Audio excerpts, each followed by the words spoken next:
আবারও চলে এলাম ভাবাদিঘিতে ভিডিও বানাতে। দেখতে পাচ্ছেন আমি দক্ষিণ দিকে ভাবাদিঘি গ্রামের পাকা রাস্তায় দাঁড়িয়ে আছি। আর এই দিঘি, দক্ষিণ দিকে দিঘির মাটি খননের কাজ সমাপ্ত।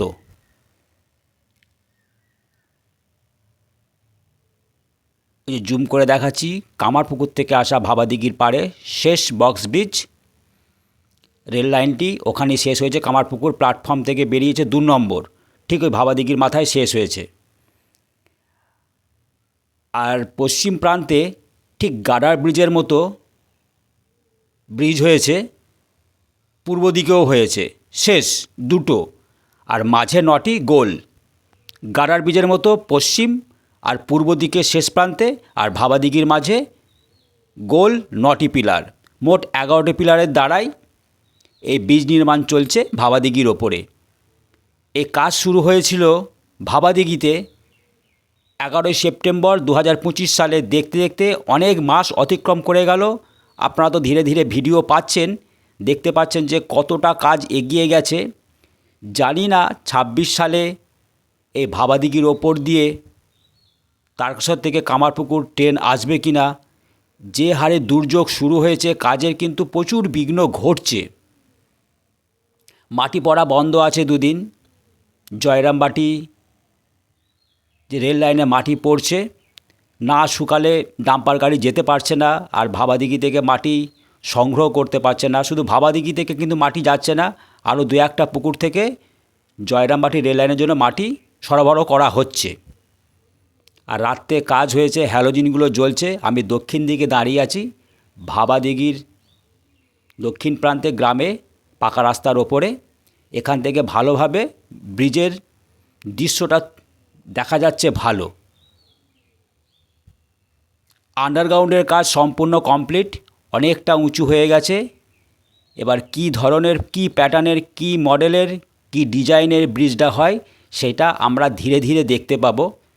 সকলকে আরেকটা কথা বলে দিই, আমি যখন উত্তর দিকে ভিডিও বানাতে গিয়েছিলাম, ঠিক ওই জায়গাতে একটা ব্যক্তি আমাকে ভিডিও থামিয়ে বলল যে খুব কড়াকড়ি হয়ে গেছে, ভিডিও করবেন না, বাড়ি চলে যান। তো আমি যতটুকু পারলাম ভিডিও করেছি। এখন আছি দক্ষিণ দিকে, যাব উত্তর দিকে যাব, ওখানেই কথাটা হয়েছিল। পুরো ভিডিওটাই আপনাদের দেখাচ্ছি। তো জানি না, যদি ভিডিও করতে ইচ্ছে হয় আমাকে দক্ষিণ দিক থেকে ভিডিও করতে হবে। আবার নতুন করে কিন্তু গ্রিন কাপড় দিয়ে চারিদিকটা মুড়ে ফেলা হয়েছে, ঝড়েতে উল্টে গেছে ঠিকই। তো উনি বললেন যে ভিডিও করতে দিচ্ছে না, তো আপনি বাড়ি চলে যান। আমাকে জিজ্ঞেস করলো আপনার বাড়ি কোথায়, আমি বাড়ি বললাম। উনি বললেন যে বন্ধ করে দিয়েছে ভিডিও করা। জানি না সত্য না মিথ্যে, আমি যাচাই করিনি। তো আমি যতটুকু পেরেছি ভিডিও করে চলে এসেছি। তো আপনাদের তুলে ধরছি 2রা মে শনিবার 2026 সালের ভিডিও। সকাল 5টার সময় গিয়েছিলাম। তো এবার আমি উত্তর দিকে যাব, ওখান থেকে আপনাদের ভাবাদিঘির ওপরে যে ব্রিজের কাজ চলছে 11টি পিলারে, সেটি তুলে ধরছি দূর থেকে। যদি নিষেধ হয় আমি দক্ষিণ দিক থেকে দাঁড়িয়ে আপনাদের ভিডিও দেব। চলে এলাম উত্তর দিকে, এটা পশ্চিম সাইড। যেটা বলছিলাম, কামারপুকুর থেকে আসা ভাবাদিঘির পাড়ে শেষ বক্স ব্রিজ ভাবাদিঘির পাড়ে। আর এখানেই কামারপুকুর স্টেশন থেকে 2 নম্বর প্ল্যাটফর্ম থেকে রেল লাইনটি এই বক্স ব্রিজের মাথায় শেষ হয়েছে। আর এখানে মাটি ভরাট করে সামনে যে একটি গার্ডার ব্রিজের মতো অংশ দেখছি, মধ্যিখানটা ফাঁকা, ওখানে নিশ্চয়ই মাটি ভরাট করা হবে পাথর, গুঁড়ো গুঁড়ো কালো ডাস্ট দিয়ে। তারপর ব্রিজের স্ট্রাকচার করতে করতে চলে যাবে পূর্ব দিকে, আশা করা যায়। এবার কি ধরনের, কি প্যাটার্নের, কি মডেলের, কি ডিজাইনের ব্রিজ হবে, সেটা যতক্ষণ না শুরু হচ্ছে বলা যাচ্ছে না, আমি আন্দাজে বললাম। তো ভাবাদিঘির শূন্য থেকে ব্রিজের কাজ আমিও ভিডিও করছি, আরও অনেকে ইউটিউবাররা ভিডিও করছে। আপনারা এই ভাবাদিঘির ব্রিজের কাজের সাক্ষী আছেন, ইতিহাস সাক্ষী। এই কাজ ধীরে ধীরে আমি অল্প বিস্তার যতটুকু জানি ভিডিও দেখে আপনাদেরকে সেটা অনুবাদ করি। আমি কিন্তু সমস্ত কিছু কাজের নমুনাগুলো জানি না, কোনটা কি বলতে হয়। ছবিতে দেখাচ্ছি, আপনাদেরকে বলছি, আপনারা সেটা দেখছেন, ভালোবাসছেন, আরও ভিডিও দেখতে চাইছেন, অপেক্ষা করতে চাইছেন, এর জন্য অসংখ্য ধন্যবাদ। এই যে এগুলোকে কি বলে, কি ডিজাইন, কি নাম, সব কিন্তু আমার জানা নেই।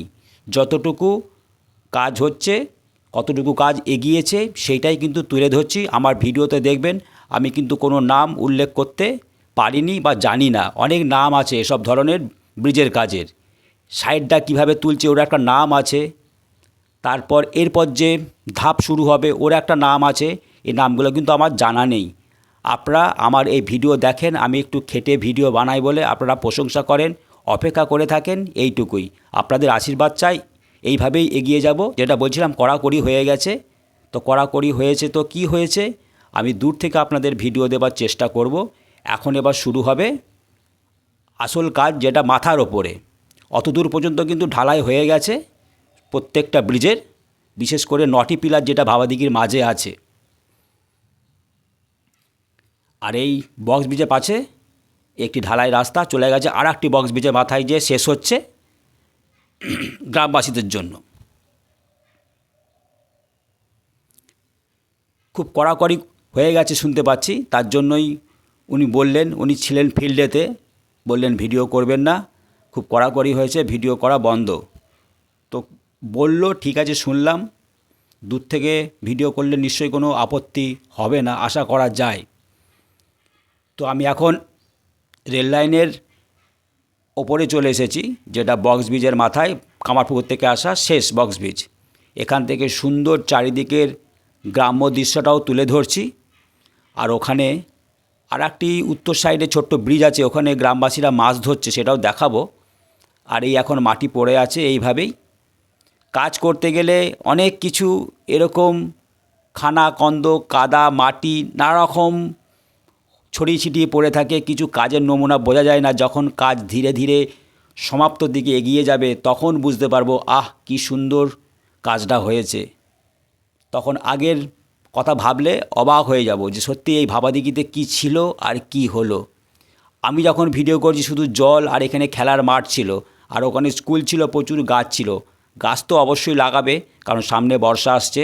কারণ এই ভাবাদিঘি সৌন্দর্য ছিল দিঘি আর গাছের জন্য। তা আস্তে আস্তে চারিদিকে সবুজ আর সবুজ হয়ে যাবে, সেটা সময় বলে দেবে। এখন আপনাদের দেখাচ্ছি ভাবাদিঘির ওপরে যে 11টি পিলারের দ্বারাই ব্রিজ নির্মাণ হচ্ছে, তারই দৃশ্য তুলে ধরছি। চলে এলাম একদম ওপরে। এই যে রেল লাইনটি সোজা চলে গেছে কামারপুকুর স্টেশনের 2 নম্বর প্ল্যাটফর্মে। আর একটা কথা বলে দিই, এই যে রেল লাইনে পাথর পড়েনি, যারা পাথরের কামারপুকুর স্টেশনে কাজ করছে, ওনাকে একজনকে জিজ্ঞেস করলাম যে হাওড়া থেকে মালগাড়ি ভাবাদিঘির ব্রিজের ওপর দিয়ে আসবে, এসে কামারপুকুর পর্যন্ত রেল লাইনে পাথর ফেলবে। জয়রামবাটি থেকে বা বিষ্ণুপুর থেকে ওই সাইড থেকে কিন্তু মালগাড়ি কামারপুকুরের স্টেশনে আসা 2026 সালে সম্ভাবনা খুবই কম। হাওড়া থেকে আসবে, ভাবাদিঘির ব্রিজের ওপর দিয়ে মালগাড়ি এসে পাথর খালি করবে রেল লাইনের জন্য। ওই দেখুন ওই ব্রিজে দুজন গ্রামবাসী মাছ ধরছে, আর প্রচুর জল যাচ্ছে, কারণ উত্তর দিকে না প্রচুর গ্রাম আছে, সমস্ত গ্রামের জল এই বক্স ব্রিজের নিচ দিয়ে যাতায়াত করবে। আর দেখুন উত্তর সাইডে খুব সুন্দর রাস্তা বানিয়ে দিয়েছে রেল দপ্তর, মানে পূর্ব রেল দপ্তর। আশা করা যায় পুরো চারিদিকটাই রাস্তাটা যে পুরাতন স্কুলের পিছন দিয়ে যে দক্ষিণ দিকে বাঁকবে, কারণ ভাবাদিঘির চারিদিকটাই।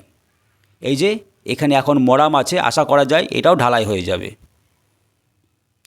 আর এই টিনের অস্থায়ী শ্রমিকদের বসবাস কেন্দ্র, কাজ হয়ে গেলে সম্পূর্ণ এগুলো খুলে ফেলা হবে, কিচ্ছু থাকবে না এখানে। খনন করে শুধু জল আর জল আমরা দেখতে পাবো। কিছু দেখুন মাটি ধসে পড়ে গেছে, শ্রমিক ভাইরা কিন্তু খুব বিপজ্জনকভাবেই আছে। আশা করা যায় টিনের শেডগুলো খুলে আর একটু আগিয়ে নেওয়া উচিত, কারণ আরও মাটি ধসে যাবে, কারণ আরও বৃষ্টি হচ্ছে। সত্যি তাই, এপ্রিল মাসে আর মে মাসে যে হারে দুর্যোগ শুরু হয়েছে, কাজে সত্যি বিঘ্ন ঘটছে। কারণ রেল লাইনে মাটি পড়া বন্ধ হয়ে গেছে, মাটি ভিজে। আর কাজ কি বন্ধ আছে কিনা জানি না, রাতে তো কোনো দিন যাইনি, আর দিনের বেলায় ফিল্ডে কখনো দেখিনি। যেটা বলছিলাম ওই তাল গাছের কাছে সেই কাটার ব্রিজের মতো অংশ, মোট 11টি পিলার, তার মধ্যে পূর্ব পশ্চিম ওই গার্ডার ব্রিজের মতো, আর বাকি 9টা ভাবাদিঘির মাঝে গোল। এবার মাথাতে যেরকম ব্রিজ হয়, আপনারা তো রেল ব্রিজ দেখেছেন, এবার সেই ধরনের কাজ শুরু হবে। আসবো আপনাদের জন্য, অল্প বিস্তার হলেও ভিডিও দেব, নিরাশ করব না। আপনারা জিরো থেকে শুরু করেছেন, দেখছেন, আমি দেখাচ্ছি, আপনারা দেখছেন। ওই যে দূরের তালসারি, ওখানেই হচ্ছে গোঘাট থেকে আসা সম্পূর্ণ রেল লাইনটি কমপ্লিট। আর ওই যে বক্স ব্রিজের মতো দেখতে পাচ্ছেন, বক্স ব্রিজ না, গার্ডার ব্রিজের মতো। আর গোল পিলারগুলো দেখুন, সামান্য রড বেরিয়ে আছে, এবার ওখান থেকে কী টাইপটা বেরোবে সেটা এখন দেখার। এবার বলি, একজন দেখুন আসছে লুঙ্গি পরে, কালো গেঞ্জি, উনি আমাকে বললেন যে কোথায় বাড়ি। আমি বাড়ি বললাম। ওই যে উনি তাকিয়ে আছেন, দাঁত মাজছিলেন, উনি আমাকে সাবধান করে দিলেন যে ভিডিও করবেন না, কারণ কড়াকড়ি হয়ে গেছে, কাউকে ভিডিও করতে দেওয়া হচ্ছে না। সেটা সত্য কি মিথ্যে সেটা আমি যাচাই করিনি, যেহেতু বারণ করেছে। আমি বেশিক্ষণ এখানে থাকিনি, এই কিছুটা দেখিয়ে আবার ওই সাইডে দেখিয়ে আমি চলে এসেছিলাম স্কুলের পিছনের দিকে, মানে পুরাতন স্কুলে ভাবাদিঘির পিছনের দিকে। উনি অনবরত আমার দিকে তাকিয়েছিলেন আর বারণ করছিলেন। জানি না আমার ভালো করলেন না খারাপ করলেন, সেটা উনিই জানেন। উনি কি রেলের সঙ্গে কাজের সঙ্গে যুক্ত ব্রিজের, না গ্রামবাসী, সেটা আমি ঠিক জানলাম না। উনি বাংলায় কথা বললেন। যাই হোক, এখানে এতদূর দেখি আমি ভিডিওটা স্টপ করে দিয়ে পুরাতন স্কুলের পিছনে চলে এসেছি। এই যে চলে এলাম, দেখাই এই উত্তর দিকের পাড়ে এইভাবে মাটি পড়েছে, আর চারিদিকে ধান বোধহয় পেকে গেছে, হলুদ হয়ে গেছে। যা বৃষ্টি হচ্ছে, চাষি ভাইদের যা ক্ষতি হচ্ছে, এই ক্ষতির মাসুল কে দেবে? সত্যিই তাই, চাষি ভাইরা এত কষ্ট করে ফসল ফলাচ্ছে, শুধু কি ওনাদের জন্য, আমাদের জন্য। এই যে প্রতিদিন আমরা 3 বেলা খাবার খেতে পাই, এই কঠোর পরিশ্রম চাষিদের জন্য। এইভাবে যদি প্রাকৃতিক দুর্যোগে চাষিদের সোনার ফসল নষ্ট হয়ে যায়, এর থেকে কষ্ট আর দুঃখের কিছু নেই। আমার ভিডিও যদি কোনো চাষি ভাই দেখে থাকেন, সত্যি দুঃখের কোনো সমবেদনা জানাবার আমার কোনো ভাষা নেই। আপনারা সত্যি কষ্ট করে যাচ্ছেন। আর দেখুন কী হারে বৃষ্টিটা হচ্ছে। এরকম বৃষ্টি কি আগে হয়েছিল? বৈশাখ মাসে চাদর গায়ে দিয়ে মাফলার পরে আমাকে এসেছি এই ভাবাদিঘিতে ভিডিও করতে। আজকে একদম শীতকালের মতো শিরশির করছে। ভাবুন, বৈশাখ মাসে কখনো এরকম শীতকালের মতো পরিবেশ সৃষ্টি হয়েছে বলে তো আমার মনে হয়নি। আমার জ্ঞানে আমি মনে হয় দেখিনি। জানি না আপনারা দেখেছেন কি না, বা যারা সিনিয়র তারা জানবেন। ভিডিও আমার এখানেই শেষ। চ্যানেল রামধনু, সাথে আমি দীপঙ্কর। আবারও আসবো ভাবাদিঘি।